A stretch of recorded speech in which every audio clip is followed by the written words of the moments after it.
aš viena tarp 13 vaikinų, ta prasme galvoju.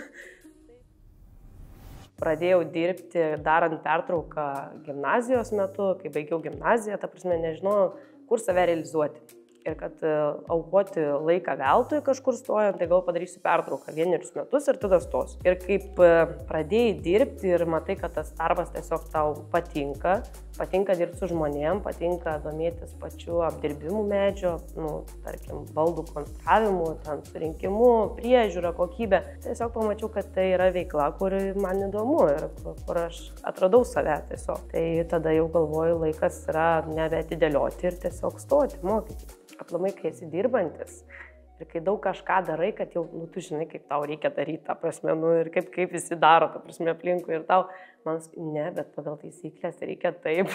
Ir, ta prasme, bandydavo tiesiog, daugiau galbūt dar patestuoti dėstytojai tą vieną ar kitą, kodėl priėmė sprendimą, kodėl taip pasakė, ne taip, o tu dabar pagrįž žodžiais, kodėl taip, įrodyk, ta prasme, technologiškai paaiškink. Gerai kalbi, bet kodėl taip kalbi, ta prasme, tai tokių dalykų tiesiog pastebėta. Tokios nuomonės, kad moteris ar vyras ateina dirbti tam tikrą pačią vietą, kažkokią darbo vietą, tiksliau, tai nėra didelės esmės tame, bet niekur tikrai taip nepastebėjau, kiek keičiau darboviečių.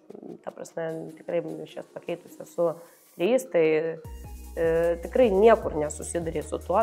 Daugiau teko galbūt susidurti su tuo tokiu požiūriu į amžių patį. Ateinant ir į tave žiūri kaip nieko nesuprantanti, nieko nežinanti, praktikos neturinti. Tiesiog įrodyti reikėjo, kad amžius yra nekliūtis dirbti gerai.